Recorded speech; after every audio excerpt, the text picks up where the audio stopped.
다음은 종의원 천하람 위원님 질의해 주시기 바랍니다. 예. 계속 이제 뭐 세수 결손 또 부자 감세 이런 논란들이 있는 것 같습니다. 그런데 저는 듣고 있으면서 보면 우리 더불어민주당의 많은 선배 동료 의원님 어떻게 생각하실지 모르겠지만 더불어민주당도 같이 부자 감세 사실 하고 있습니다. 저희 PPT 한번 보여주시겠습니까? 지금 상위 5대 기업의 실효세율이 지금 계속해서 떨어져서 14.8%까지 떨어진 상황입니다. 중견기업보다 낮고 중소기업보다 거의 차이가 없는 그런 상황이죠. 사실 법인세 명목세율을 1%밖에 안 깎았습니다. 근데 실효세율이 이렇게 떨어지고 있는 거는 부총리님, 네. 이거 국가전략기술에 대한 투자세액 공제 같은 부분들이 많이 늘어나고 하다 보니까 실효세율이 떨어지고 있는 걸로 이해하면 되겠죠? 네, 일단 그게 가장 큰 원인 중에 하나입니다. 그죠? 근데 사실 오늘도 많은 존경하는 의원님들 지적해 주셨지만 반도체나 AI 같은 국가 전략 기술에 대한 뭐 연구개발, 시설, 뭐 투자 세액 공제 앞으로 늘어나면 늘어났지 줄이기 쉽지 않을 겁니다. 심지어는 캐시로 정말 현금으로 보조금까지 우리가 지불해서 전 세계에 있는 어떤 이 전략 산업, 전략 기술 경쟁에 더 뛰어들어야 될지도 모를 그럴 상황입니다. 그러니까 그런 상황에서 우리가 이게 무조건 부자 감세기 때문에 안 된다라고 이야기하는 것은 어폐가 있다.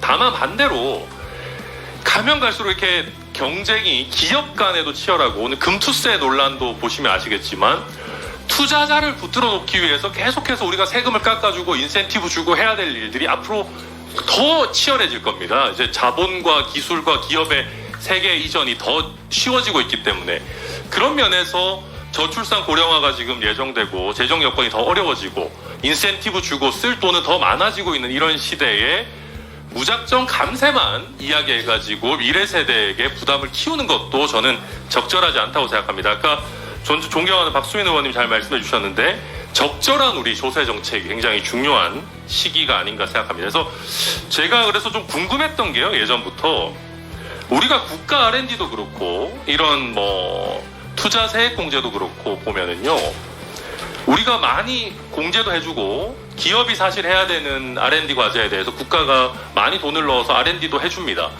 근데 그럴 때 우리가 왜 지분을 잘 받진 않습니까? 지분을 우리가 좀 받으면 안 됩니까?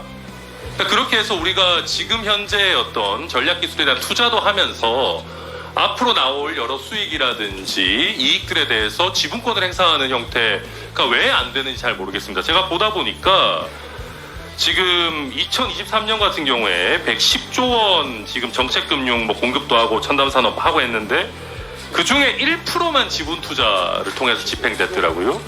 그리고 올해 계획을 보니까 지금 102조 원 중에 단 0.1%만 지분 투자 계획을 지금 계획을 하고 있는 것 같습니다. 그래서 제가 잘 이해가 안 되는 것은 물론 우리가 미래 산업 전략 기술에 대해서 투자하고 글로벌 경쟁이니까 해야 되겠죠. 그런데 우리가 여기에 대해서 적절한 지분을 확보하는 것이 미래 세대의 먹거리 또 특히 부족한 정부의 재정 여건을 고려했을 때 좀 필요한 시도들 아닌가. 그러니까 이게 사실 필요한데 아마도 이제 공무원들 입장에서는 리스크를 지기 싫을 거예요. 이거 지분 투자 형태로 참여했다가 나중에 사업이 잘 안 되면 어떡하나. 그런 형태 이제 결국 리스크를 안 지고 싶은 심리들이 많이 작용하는 것 같은데 저는 이런 부분은 우리가 좀 적극적으로 국가에서 지원을 할 땐 하더라도 거기에 상응하는 지분을 받는 형태를 좀 고민해야 되는 거 아닌가 하는 생각이 드는데요. 부총리님 어떻게 생각하십니까? 네, 뭐 좋은 말씀이신데 이제 이렇게 나눠서 생각해야 될 것 같습니다. 정부가 R&D를 지원한 방식이 두 가지가 있습니다. 국가가 예산을 통해서 재정 지원을 직접 하는 방법이 있고요. 기업이 하고 있는 R&D 투자에 세제 지원하는 게 있습니다. 앞에 거는 민간이 못하는데 국가만이 할 수 있는 것들 이런 부분들이기 때문에 있고 뒤에 거는 민간이 할 수 있는데 국가한테 중요한 것들을 해주는 겁니다. 그렇기 때문에 세제 지원하는 부분들 같은 아까 의원님 말씀이 이제 거기엔 적용이 안 되는 것 같고 앞부분에 같은 경우는 지금 기업 쪽 국가가 하는 건 기술료 같은 건 받습니다. 그리고 이제 그게 아니고 뭐 학교법인이면 학교법인에 지분 투자를 하게 되기 때문에 여러 가지 그 정부가 그거에 대해서 하는 방법들은 좀 더 우리가 다양하게 한번 고민해 보겠는데 네 그렇습니다. 예, 그러니까 사실은 이게 이게 세제 지원이 말이 좋아서 사실 세제 지원이지 사실상 보조금을 주는 것과 경제적 이익에 있어서는 별로 차이가 없는 경우들이 많지 않습니까? 기업 입장에서. 정부가 직접 재정 국가 R&D를 하는 건 차이가 있는 거죠. 네, 뭐 물론 그렇습니다. 이론적으로는 그런데요. 막 예를 들어서 만약에 삼성전자가 뭐 전남 순천에 대규모 반도체 공장을 짓는다고 해봅시다. 뭐 제발 그랬으면 좋겠습니다. 이제. 근데 그렇게 되면 저희가 사실 어마어마한 지원을 하겠죠. 뭐 지방 정부도 그럴 것이고 중앙 정부도 그럴 것이고 여러 가지 뭐 지원들을 할 겁니다.